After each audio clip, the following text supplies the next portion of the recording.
I think we're live.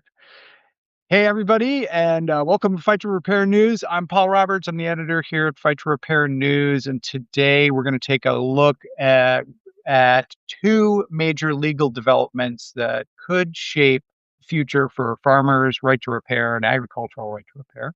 First, we got what happened earlier this week. The FTC, Federal Trade Commission, announced a settlement with John Deere in a not in a antitrust investigation that they had launched back in 2024.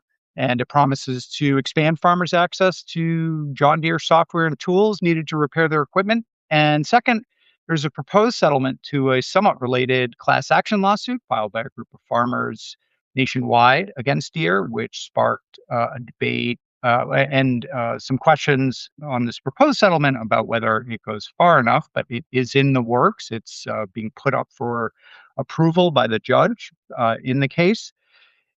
A lot of stuff happening in a short time period. You've been reading about it here at Fight to Repair News. So joining me here on Fight to Repair is someone who is uniquely positioned to unpack these agreements, and that is my good friend Willie Cade of Graceful Solutions and a board member with me at the Repair Association.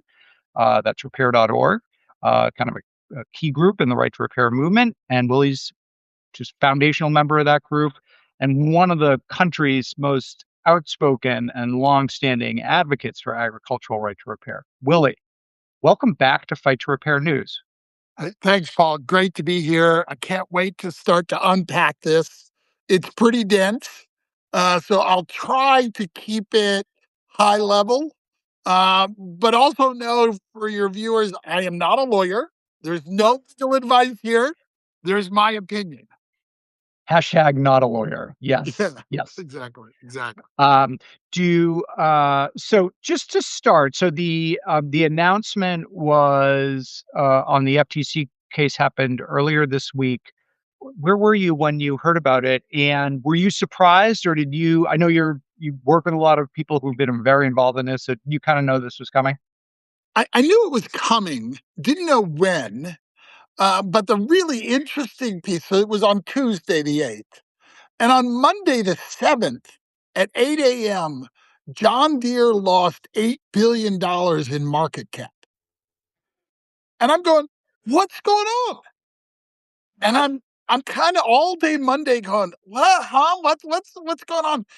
And then Tuesday morning, I get an email from a reporter saying, well, what do you think about it? And I'm going, well, think about what? What are you talking about? So talk about this thing is got so many twists and turns.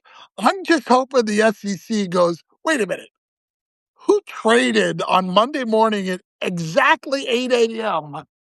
And I mean, it was a literal drop of $8 billion in market cap. Yeah. And it stayed there for the rest of the week. I'm like, Yeah. that's bizarre. So I kind of had a sense it was coming, wasn't surprised. The judge had entered an order, to stay the process. So we knew something was coming, but not when. And to be clear, and actually there was a fair amount of concern, I would say, within repair circles as to what type of an agreement would be reached with Deere. I think there was a lot of fear that the FTC might give them an easy pass on this, especially given where the class action suit was going, and we'll talk about that in a little bit. Reading the final language of the settlement, what did anything surprise you? Were you positively, surprised by it? Negatively? Like, what was your take? Bottom line, it's an improvement over what the farmers got. In this class action, right? In the class action that we're going to talk about later. Yeah. But it's still got a lot of wiggle room. And given that I've been working now almost 10 years on this and have heard John Deere time and time again say, oh, we are committed to our customers being able to repair their equipment. As a matter of fact, the first thing that I saw on Tuesday was the press release by John Deere saying we are glad to recommit ourselves to going forward as we have in the past. And I'm like, Yeah. well, that's a problem. So, so while it's a victory, See also gaslighting. while we know that it's no longer just a pinky swear, it's Mhm. like a Mhm. PR pinky swear, it's actually going to have some substantial reporting to the court. Yeah. I'm concerned that the reporting is a function of John Deere's reports. So I really want to build a robust organization that is independently reporting to the court, volunteering, if you will. Right. Um, but maybe not volunteer. So I'm trying to work with all the farm organizations, whether it's Farm Union, Farm Bureau, corn, soybeans, beef, whatever. Is hey, let's really get some accountability. Let's get some real stories from farmers. And see, one of the big problems has always been that any farmer who speaks up just gets creamed by the dealers. Right. Whether it's slow parts or, last in line when the technicians are needed, any of that kind of stuff. I mean, supposedly that's not supposed to happen, but it can happen in very subtle ways. Yeah. Listen, I think we really need, and we'll talk later about Jared Wilson, but we really need to give Jared Wilson some big props here for standing up time and time again and saying, "Wait, this isn't right." And I remember the very first time I saw Jared, we were in Missouri in a House of Representatives office, and he was not holding back. Right. So this guy deserves some real props.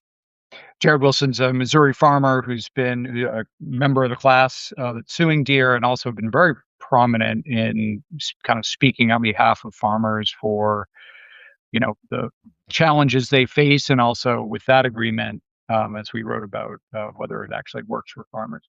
So just backing up, Willie, we had you on this show and a podcast back in 2023. But for folks who didn't check that out or who don't know, you, as I said, been very, very involved in the ag right to repair movement for years now.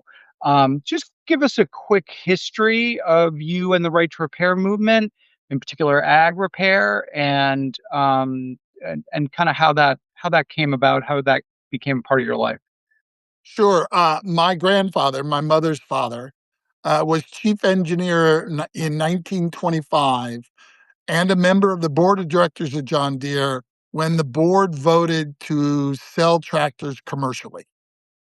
So he was there 101 years ago at the leverage point of all of that was going on, right? He Right. retired in 1955, I think it was, with 158 patents. Wow.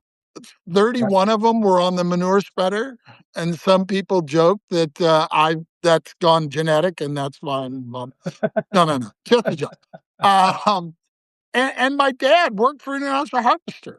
He retired, and at the time he retired, he was in charge of all implement design worldwide for International Harvester.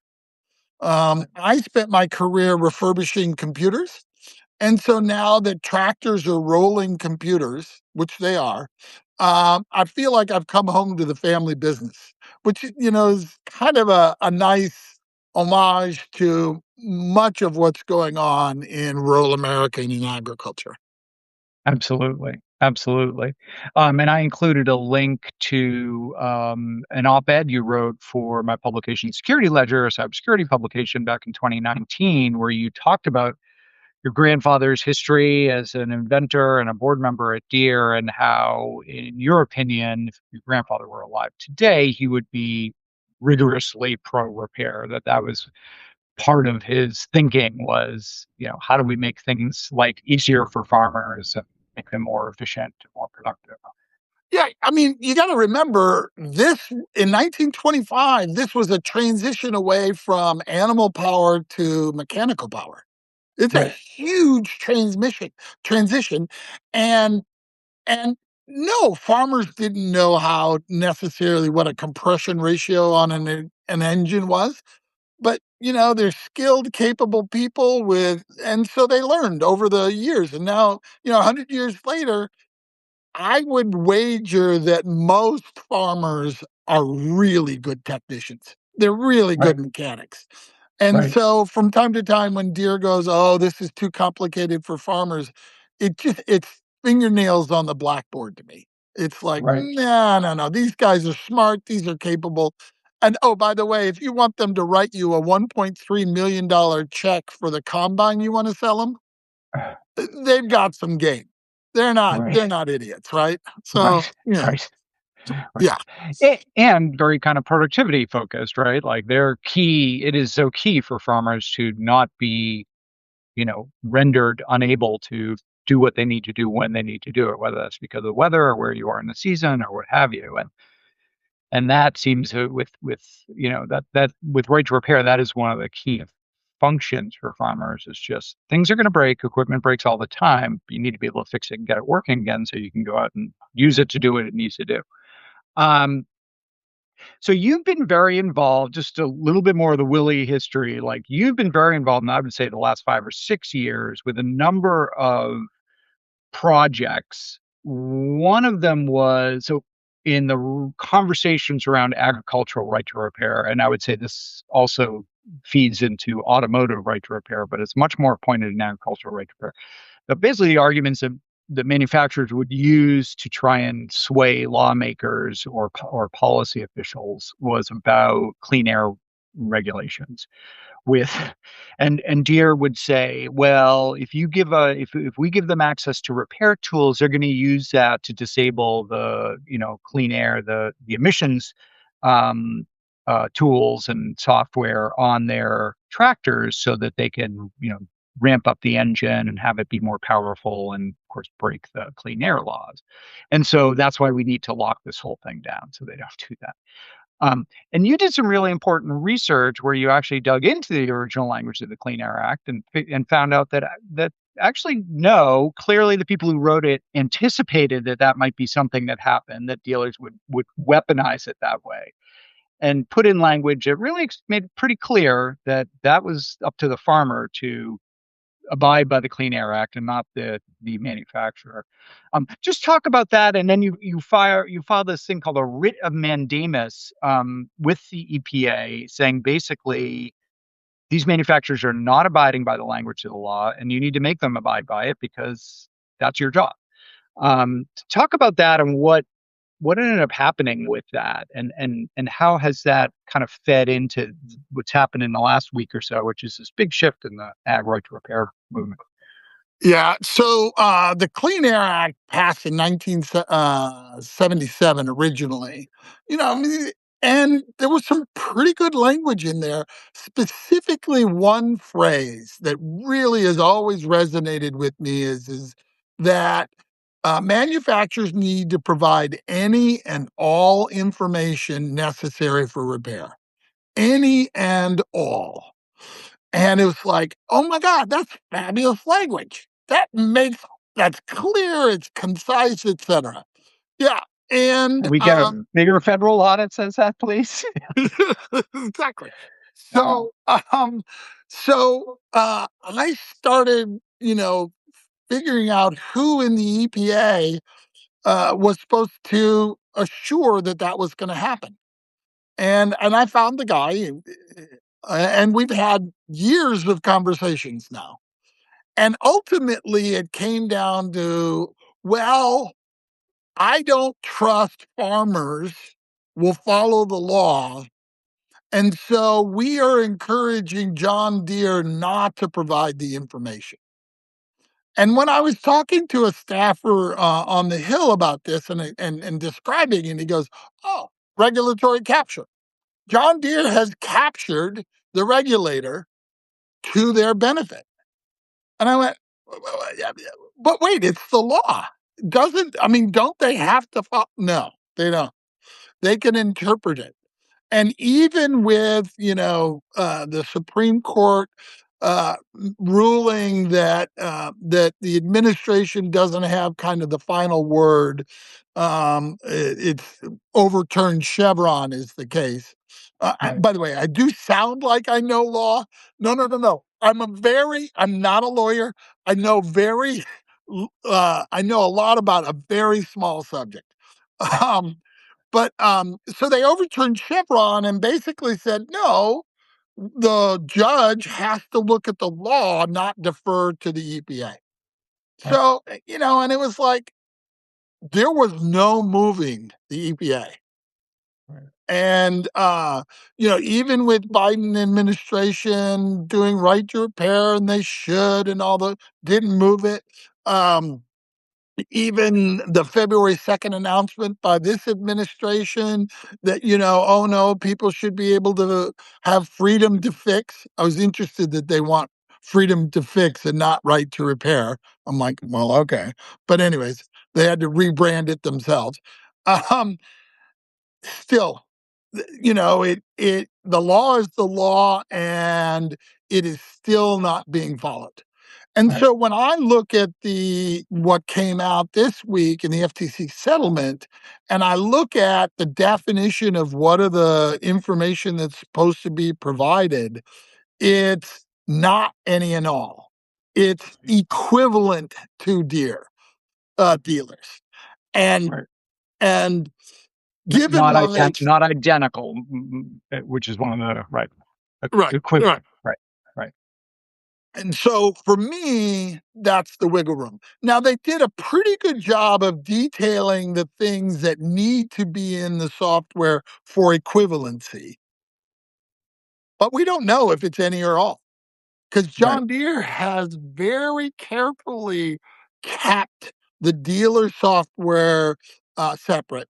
And I know of no rigorous contrast and comparison between the tools called Pro Service by John Deere and Service Center, which is the dealer version of them.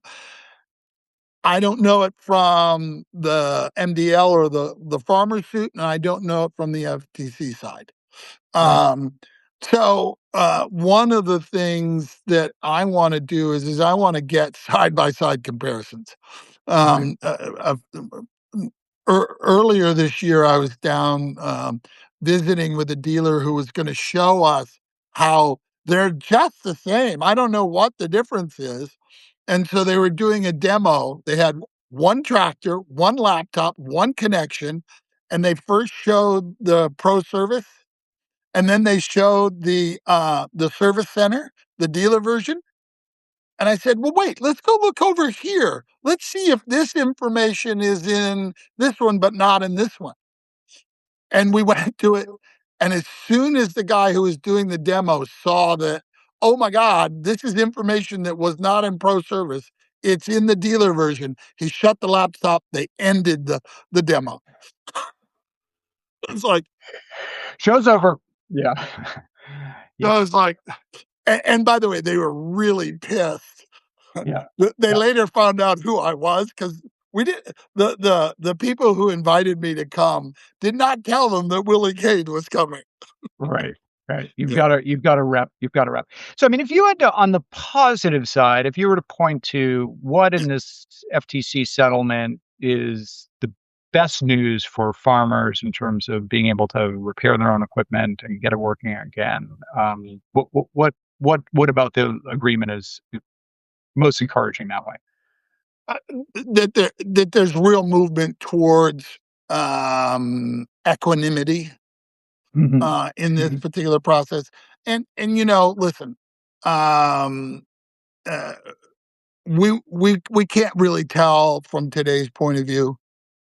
Maybe there's a few people inside Deere who know, the ins and outs and all that kind of stuff. But um, And I'm, I mean, the FTC was being, if you will, kind to John Deere and giving him some wiggle room on some things, and it's like, Yeah. yeah, okay. So we've got to be diligent, and that's going to be hard work. Earlier this week I did an interview, and I said I've been on this for 10 years. I got 10 more years in me. We're going to get it done. Come on, Willie. You got 20, 30. No, I'm old. I'm an old guy. Oh my god. Um, in terms of the things people are sort of like, I don't know about this in the language of the agreement. One is on pricing, because the settlement says that Deere needs to offer fair and reasonable pricing. Now, you and I are involved in the right to repair movement, so we know that's the language in a lot of the kind of template right to repair legislation too, fair and reasonable pricing for consumers. My understanding is it basically means whatever your authorized repair providers are being charged, then you would be able to charge consumers that, but you can't kind of be like jack up the price by 2x or 3x for consumers and not for others. Or but it is vague language, and like you said, it does leave a lot of wiggle room for potentially putting impediments or, cost penalties on independent repair people and ag equipment owners. What are your thoughts on that? And are there other again little language carve outs there that make you concerned? Yeah, so fair and reasonable is a really difficult question.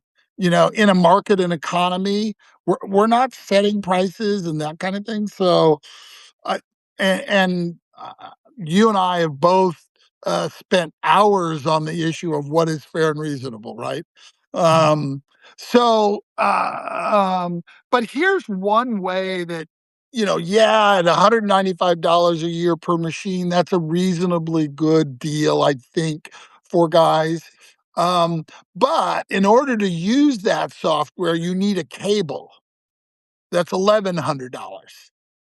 And oh, interesting, last week, the cable was mysteriously out of stock. So maybe you could have the subscription and maybe you could do it. And oh, gee, we're back ordered on the cable kind of Yeah. thing. He's like, oh Yeah. my God. And, there's internet connection, and oh, it might be up, it might be down. And, Uh-huh. so there's all kinds of ways to manipulate this. And I mean, I don't want to be conspiratorial, but I do know This is what Cory that Doctorow refers to as enshittification, right? right. Right. But what I do know is John Deere employees are aggressive about being profitable. And so whenever they see an opportunity to be profitable, they're going to take it. Right. And if you look at their last 10 years of behavior, they have been doing it illegally. That's Right. really what this statement is about. They Right. have been illegally operating their business as a monopoly. Now, they're Yeah. not admitting to that, which is a whole nother conversation. But it's But really clear, right? I mean, when you read the Sherman Antitrust Act or any of the other federal antitrust legislation and types of behaviors that were just absolutely are forbidden under those laws.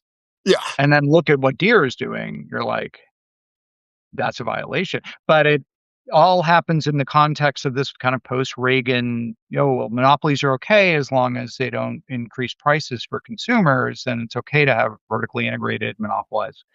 And yet here, we clearly do have increased prices for consumers. That is a clear byproduct of all of this, right?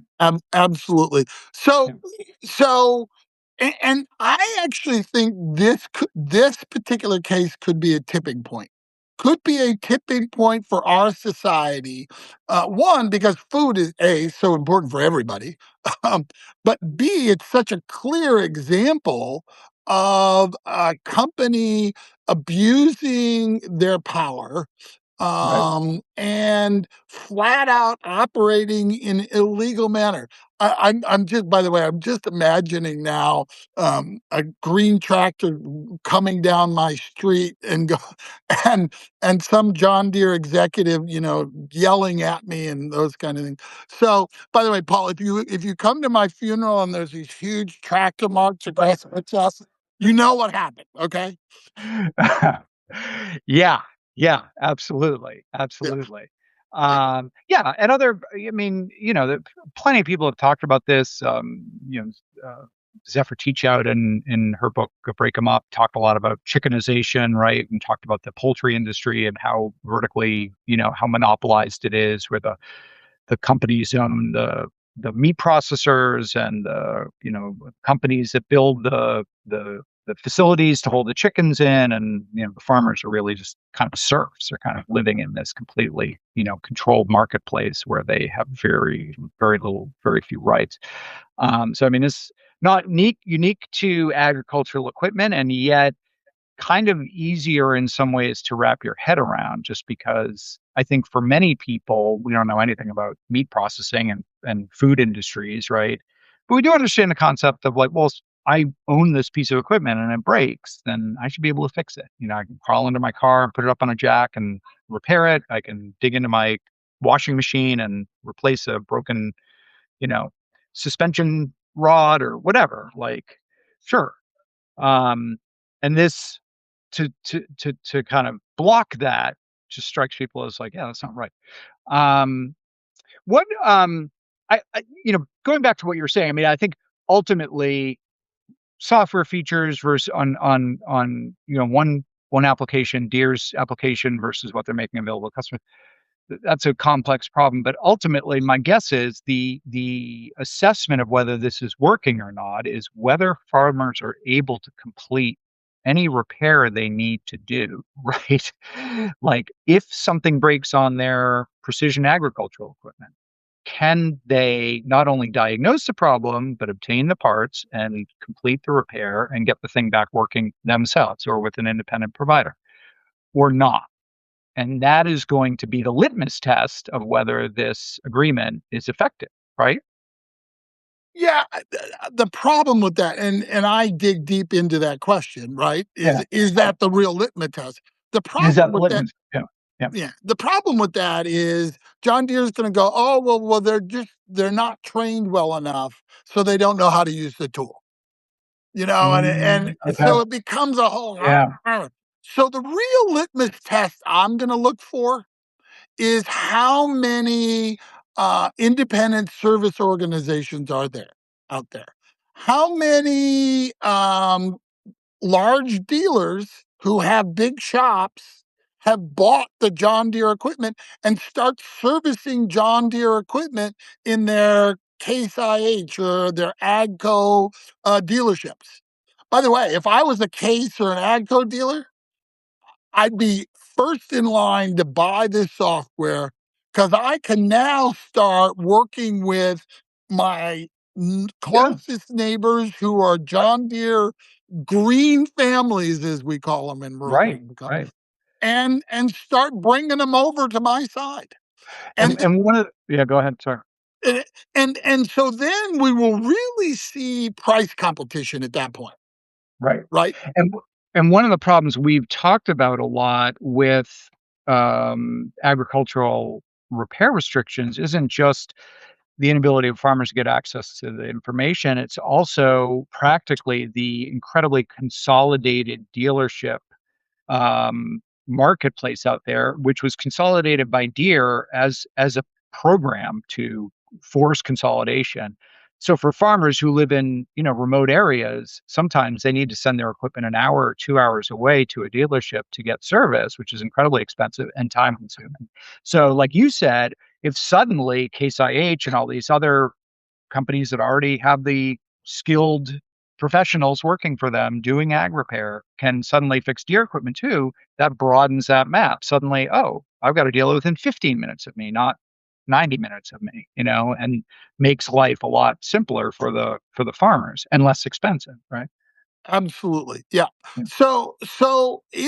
There'll be a few good, quantifiable metrics that we're going to be able to use, right? Yeah. And there'll be the exceptions, and those we'll want to report on a regular basis. But we'll have some real quantifiable measures that we can work with, and my hope is that we get really good at it, Yeah. that we really start to understand what is the independent repair market look like, how do we support them, what do they need, etc. Right. And by the way, that keeps all of that repair money in the community. It doesn't siphon it out to Moline, Illinois, and Wall Street. And so And it kind of promotes excited. small family-owned businesses, right? That can serve local, even small communities, but got a small community with a lot of farmers and a lot of business maintaining equipment, right? So that can, right, Yeah. And by the way, for the last 2 decades, dealers have not been able to hire enough technicians, period. right, right. They've gone to Congress and testified about it, and talk about it often, and the number of job openings is large in that area, but mostly in my mind because the turnover is large. And lots of the people in the rural community who have those skill sets go, yeah, I don't want to work for this corporate entity that is sucking my community dry.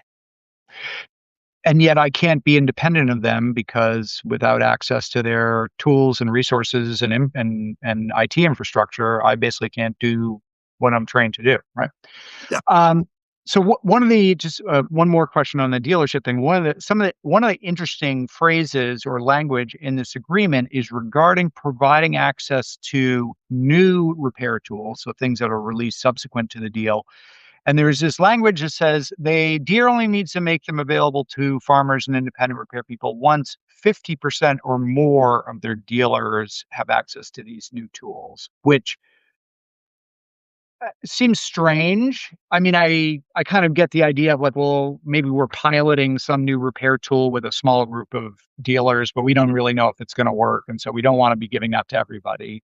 Okay, but 50%, that's weird. What is the practical impact of that in your mind? Well, I mean, sugarcane harvesters is a great example. It's a relatively small market.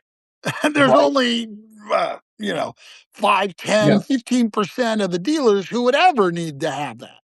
Right. So anything with a sugarcane harvester, you wouldn't have to do, no matter when. And so it's like, it's one of And those. so they have tools that are specific to certain types of the agricultural market, right? That Oh, yeah. deal it. Okay. Okay. Yeah. That And, some dealers would have and other dealers would not because they just don't serve that part of the market, right? Okay.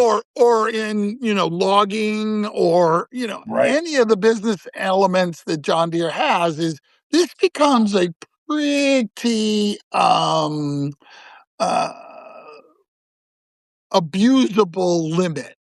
And by Yeah. the way, they didn't say whether that was 50% of the dealers worldwide, or just in the US, or Right. in what market, whether it's the construction or it's ag and turf. And I Right. mean, so I the mean, you could interpretation. see Deere sort of being like, well, can we just repackage these tools so that they are specific to certain parts of the ag industry? And any dealer only has a sub 50% package of those tools to serve their local community, but nobody has all of them, right? Right. And I mean, is that going to happen? Is John Deere going to do that? I don't know. But we do know that Somebody they from said. Deere is going to watch this video and be like, that's a really good idea. I mean, yeah. Right. What Thanks, what we do Paul. what we do know is Deere has a separate product for ag than they do for construction. Yes. And there's a So class action now on the construction side too, or exactly. that's So for the exact yeah. same behavior, by the way. Yep. So we do know that there is precedent for it. And software wise, it's probably not that difficult to create, subversions, if you will, of the software. Right.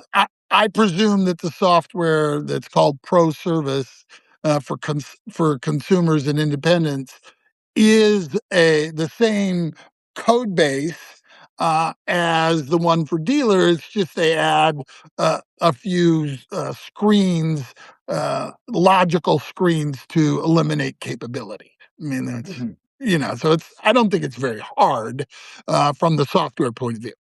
And Pro Service is a fairly recent announcement by Deere within the last couple of years. In response to this, they've made efforts to, I mean, they always had kind of customer versions of their service and maintenance software, but it was really stripped down. Pro Service seems to be a more open version, but not not dealer level service advisor, right? Yeah, boy, again, I don't really know the distinction between the 2 because we haven't seen the full package of the Yeah. new software. Okay. So the other big now news over the last week and a half is related to the FTC case. There is a private class action lawsuit filed by a large number of farmers across the country. It was initially cases filed in local federal courts, and then it was all consolidated in Illinois in a class action lawsuit. Farmers basically charging Deere with what the FTC was looking at, anti-competitive business practices that restricted their ability to get their equipment repaired and increased costs on them and so on. And that class action suit, as we wrote at Fight for Repair News, the attorneys representing the farmers have put forward a settlement with Deere. We interviewed one farmer, Jared Wilson, Missouri farmer, who has been pretty outspoken and filed a objection to the settlement, saying this is not giving farmers anything that they need. It's really just an effort, in Jared's mind, for the attorneys to get pay themselves for their effort getting. It's a $99 million settlement. Attorneys' fees might account for close to half of that amount, $50 million, maybe a little less. Um, and that it's really not going to make things better for the farmers. I'm interested in your thoughts on the class action. Did you have any role in kind of bringing that all together? And what are your thoughts on Jared's objection and kind of where things stand right now with that? So, first of all, I got to give huge props to Jared for standing tall for all farmers. One, he is one of the brightest farmers I've ever met. He understands his business. He understands his machines. So this is not a guy just howling in the wind. He has real understanding and has deep, deep, part deeply participated in that lawsuit. We nickname it the MDL, or multi-district litigation. So the Mhm. MDL case, and actually the objection is filed online on Pacer, and you can read through his emails between him and the attorneys on why he thought it was so important to object. And I think that's for people who are really questioning, wait, these guys are just full of shit, they're just whining, it's not enough money, that kind of stuff. Go read those emails, and go, look at what Jared has been doing. Right. Um, Number two, and kind of interesting here is, and not really well covered here in the US, is Australia is expanding its right to repair to agriculture. Mhm. And they have a whole different method. They call it a scheme, and I'm trying to tell them, no, in the US, a scheme is a bad thing. But they call it a scheme. It's regulation. But basically, what they're going to require John Deere to do is provide all of the information and resources to a third party that then will provide it to the appropriate people. Right. Right. And I think ultimately we've gotta get John Deere out of the loop. Right. It's just they will it reminds me of the frog and the scorpion story about, the frog wanting to get across, or the scorpion wanting to get across the river, and he finally, says, "Okay, I'll Scorpion, I'll take you on my back across the river." And halfway through, the Scorpion, poisons them, and they both die. And as they're about to die, the frog says, "Why?" And he says, "Because I'm a scorpion. Because that's what I do." And I mean, bless them. That's what John Deere does. They make money, Right. right? And so I think I really agree with Jared here is we need to get it out of John Deere's hands and have a third party independent working on this, much like is being proposed in Australia. Nice thing about it is we know that it can work because they've done it with autos in Australia. This is Right. not this is not new technology. This is not something we're making up. This works in Australia. And in Australia, which is about a tenth the size of the US, it's about $100 million worth of economic benefit in the community. Right.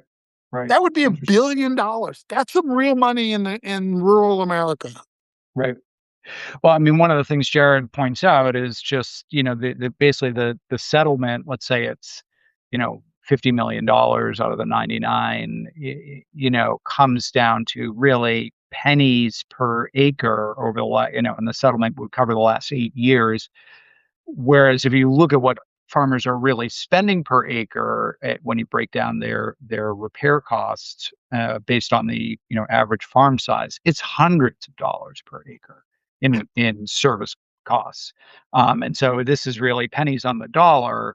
And as Jared said, would really in some ways lock in a lot of Deere's anti-competitive and restrictive practices as basically being consented to by farmers and therefore not open to challenge, right? Yeah. Yeah, I mean, that's one of the things that I think is really onerous in the MDL settlement is Yeah. what they call the relief, which is, Right.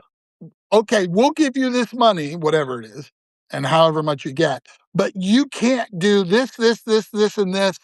forever. Yeah. And one of 10 them years. is you could never sue John Deere again if there's a problem with your repairs. Right. I mean, Right. so it's incredibly broad what they call relief that is Right. being granted by the court. So for me, this is cheap for John Deere. The 99 million total payment to lawyers and everybody else is cheap if they can get that relief out of the court. Right. Right. And when you look at what the average payout would be for a farmer, it's between 250 and $400. You're sort of like, okay, well, maybe that'll pay for a service call to John Deere to have him come out to my farm. Maybe, maybe probably not even that. So, like, what are farmers really getting in response? Really interesting. I mean, at this point, I think there's a hearing in mid-October on this settlement, and where a October judge will 29th October in 29th. Rockford, Illinois. Okay. All the judges all day. And the more people who show up and say, I object, the more impressions that it will make on the judge. And not just, I object, but I object because this, and this. Let's give the judge very specific answers to why there's an objection. And I know we're running long, but one of the things the judge has done is said by the 27th, I think of this month, he would like all of the parties in both cases to compare and contrast the two settlements. Um, and I'm The looking FTC settlement, it's the same judge who's overseeing the FTC case and the class action suit. absolutely, and Yeah. I think it's an important thing to really take a look at what the to compare and contrast, but also throw in there the objection. I mean, the objection that was written uh, with by Jared and his team is an amazing collection of why this is not very good, and it's incredibly detailed and it's legal and all that kind of stuff. Um, but if you really are wondering, are we full of BS and just whining? Go read that. Yeah. You'll get some good responses, and I suspect you can throw a link up on where Yeah, I that will. is. Yep. Okay, two more questions. Is that good? As many as you want. I'm This is me. I'm a happy camper here. Okay. Um, so I guess, um, if you could change the FTC agreement to somebody gave Willie you the authority to just kinda tweak it the way what changes would you make to it? Third party reporting. Okay. So Independent independent. Yeah, independent reporting. Deer can report all they want. That would be fine. But a third party independent reporting with specific quantitative measures of success, like number of independent service organizations in rural America, you know, number of repairs done, average. There's all kinds of things that we can quantify in this, right, and we should. right, right. Absolutely. And let me ask you, I mean, do you think that this settlement, both the proposed class action settlement and the FTC settlement, which again, as we've said, is a little bit toothier, um, do they reflect in your mind a change in Deere's attitude towards, repairability? Like they said, Deere will say, "Oh, we really support farmers' right to repair, and this is very consistent with us." Um, you and I both know with the electronics right to repair bills that have passed in states like New York, Minnesota, and California, and Colorado, and Oregon, you have, particularly after California passed theirs, you actually saw companies that were very ardently opposed to right to repair, like Apple and Google, just shift and say, okay, well, we got to start making products that are just more repairable, more fixable, and design them in ways that, stop gluing them together and start using removable screws and all kinds of changes. They're not perfect, but there's definitely been a shift in how those devices are made. Is something similar happening with Deere? Or, like you said, is this just kind of, let's see if we can kick the can down the road and basically just kind of keep doing what we're doing, but under the guise of, being compliant? This is personal opinion here. Yeah, yeah, yeah. Yep, I want to preface it with that. Not yep. until there's leadership change. Right. I ascribe this behavior And deer, at deer. at Deere. Yeah, there Yeah, needs to be at the highest level of Deere, there needs to be leadership change. I mean the arrogance of that I have run against up against employee after employee of Deere. And maybe it's just me. Maybe I'm a jerk or something. I don't know. But I can anyway, attest that you were not a jerk. okay. Um, um, it really needs to be top down. It needs to be, as we say in the Midwest, come to Jesus with senior management. The board needs to step up here and say, "Hey, we can't sustain this. We are sucking rural America dry with this Yeah, monopoly." This yeah, is and yes, we wanna drive towards profitability, and that's the American way, but we can't do it at the expense of our customers, which is what's yeah, happening. yeah. I mean, there's very little historical record for companies that have monopolies to, voluntarily restrain themselves and start acting in ways that encourage competition. Like, that's just not gonna happen. I don't think we've ever seen that happen. No, Um, no, but, I mean, I do think, kinda back because I was a younger man back when AT&T was broken up, that monopoly, and I mm, remember how we all thought, "Oh, AT&T should be a monopoly, it's important, it's a utility." telephone, right, yeah, Yeah, it's different, oh right. my god, Yeah, and, I look, 30 years later now? It's the best thing that's ever happened in our economy. sure. Yeah, I mean, we would not have nearly the technology capabilities that we have now. right, And there's a real inflection point in agriculture. Is it, bigger and bigger machines, or is it small independent right. robots and those kind of things? So I believe now is a perfect time to go and start asking the question, is John Deere too big? Do we need to break it up? Yeah. Absolutely. And are there other I mean, the other limitation of this settlement is, of course, it only applies to John Deere, but, of course, there are other vendors, Case IH and others, it might not be quite as restrictive, but basically are having the same business model and are not covered by this. So, in your mind, what is the approach that gets us a, rich and diverse market for agricultural equipment, for maintenance and service and repair? Like, what is it? Break up Deere, break up Case? Like, what is the I think it is break up Deere. I think 70% of the market for heavy agricultural equipment in the US? Yeah. yeah, they're so break them up, and there's some logical ways: construction, turf, Right. ag, So mining, the finance. software stuff, you can spin the software stuff out as an independent company, right? Yeah, Right. yeah, yeah. So I think there's some real opportunities there. And actually, I'm kind of excited about what it would mean for innovation in agriculture. Mm, We've seen a few kind of interesting things that are happening in agriculture, um, but we really haven't seen the explosion that I think is possible mm. going forward. And again, I'm hearkening back to AT&T as a monopoly and breaking it up. Mhm. Mhm. Yeah. Willie, is there anything I didn't ask you that you wanted to say? Well, gee, it's been an hour. We could do another hour. I mean, I know We could. I sent you a whole bunch of things to use, and we didn't even talk about it. So it's fine. Nice.